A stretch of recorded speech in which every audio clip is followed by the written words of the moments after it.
Hello everyone, आज हम बात करेंगे हिमांशी और ऋषि के डिवोर्स ड्रामे पर।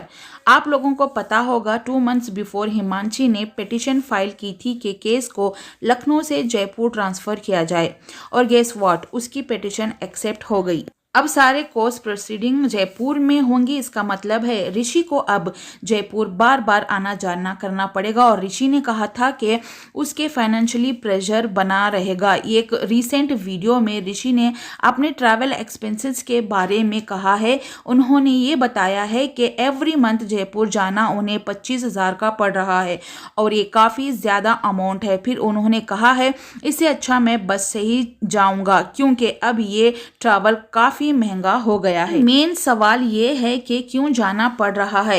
ये डिवोर्स म्यूचुअल नहीं है। अगर म्यूचुअल डिवोर्स होता तो ऋषि को इतने बार कोर्ट जाना नहीं पड़ता और क्योंकि ये म्यूचुअल नहीं है इसीलिए ऋषि को अपना एक्यूजेशन के साथ कोर्ट में बात रखनी पड़ रही है।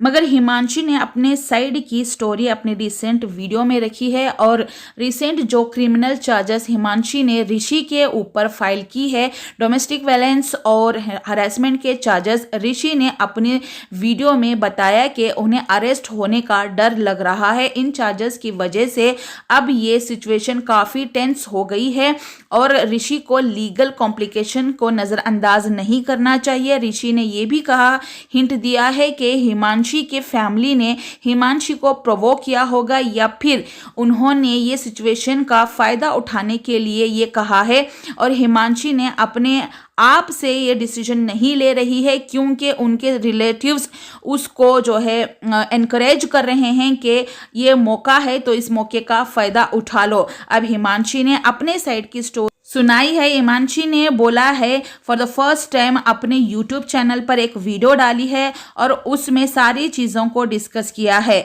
और ये कि वो सारी बातों को यहाँ यूट्यूब पे बोलना नहीं चाहती थी, लेकिन जब चीज़ें गलत तरीके से दिखाई जा रही थी तो उसको अपनी साइड रखनी पड़ रही है, अपनी स्टोरी बतानी पड़ रही है। हिमांशी ने कहा मेरे रिलेशनशिप परफेक्ट नहीं थे, हर रिलेशनशिप की तरह मैंने भी अब काफ़ी चैलेंजेस जो है वो फेस किए, लेकिन काफ़ी बार ऐसा फील हुआ कि मुझे जो है सपोर्ट नहीं मिला, ना वैल्यू मिली और ना ही इमोशनली रिस्पेक्ट। शी सेड के सबसे बड़ी प्रॉब्लम ये थी कि मुझे मल्टीपल टाइम चीट किया गया है।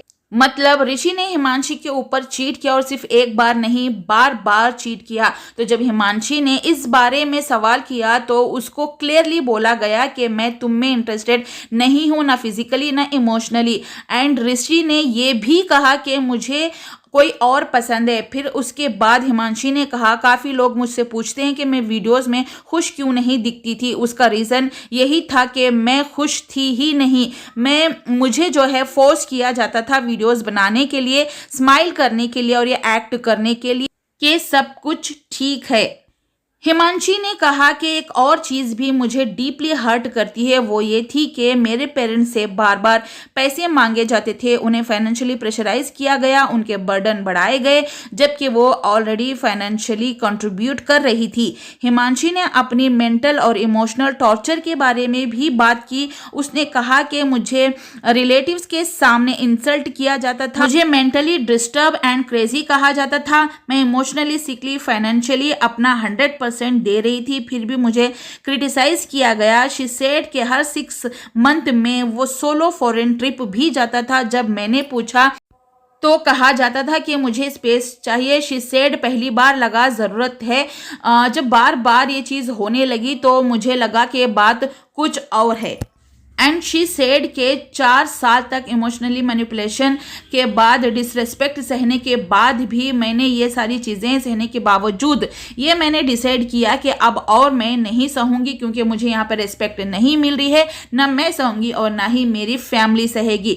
हिमांशी ने कहा कि मेरे पास सारे प्रूफ हैं, हर चीज़ मेरे पास है, जो मैंने फाइनेंशियल ट्रांजैक्शन का किए और जो मैंने लेटर्स लिखे हैं वो सब कुछ मेरे पास है और हिमांशी ने ये भी कहा है कि मैं किसी की चीज़ों को बढ़ावा देने के लिए नहीं आई हूँ, एक सच बताने के लिए आई हूँ। तो हिमांशी के साइड देखकर ये लगता है कि ऋषि ने उसको बार बार चीट किया है और उन दोनों के बीच में बहुत सारी प्रॉब्लम्स थी। तो आपकी क्या राय है कमेंट बॉक्स में ज़रूर बताइएगा और लिखिएगा। अगर वीडियो पसंद आई है तो लाइक कीजिएगा, चैनल पे नहीं हो तो चैनल को सब्सक्राइब करके साथ में लगे बेल आइकन को ज़रूर प्रेस कीजिएगा।